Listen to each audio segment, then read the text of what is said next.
midterm election, less than a month away now. The Marquette Law School poll released its latest survey today on the biggest races in Wisconsin. Charles Franklin, of course, the director of the Marquette Law School poll, and he joins us now.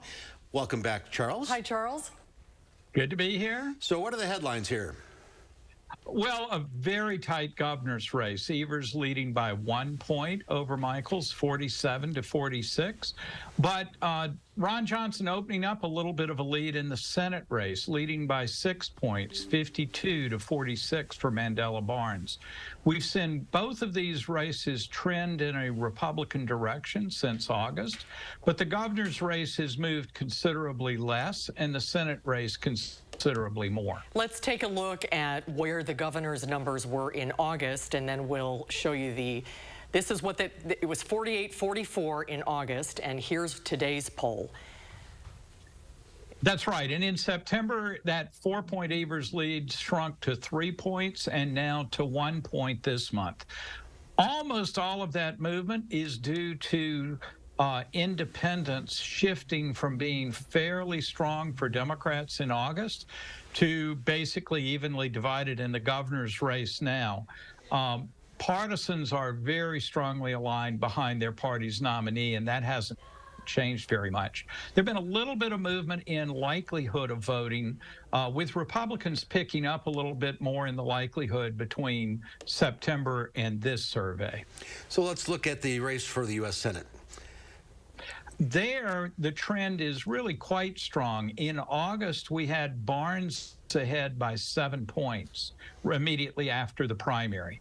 Then in September, that had tightened to a 1-point Johnson lead, and now a 6-point Johnson lead, a steady trend over that time. And as with the governor's race, most of this change comes from shifts among independents, and those independents have shifted a bit more in the Senate race, a bit less in the governor's race. So it's really all going to come down to turnout, right?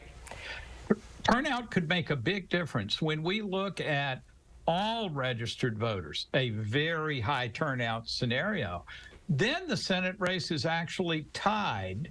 Whereas if we see a more normal level of turnout, it's a 6-point Johnson lead. So there's quite a difference there. In the governor's race, it's a bit smaller, but with a very high turnout, Evers' margin moves up to about 5 points instead of a 1-point margin. And what are the top issues that are driving voters? Yeah, it's such a night and day picture between the parties. For Republicans, it's inflation, illegal immigration, and crime. For Democrats, it's abortion, gun violence, and public schools.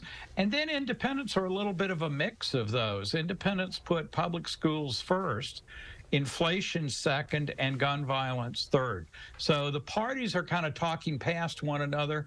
The independents are a little bit in on the conversation. So it's all going to come down to turnout.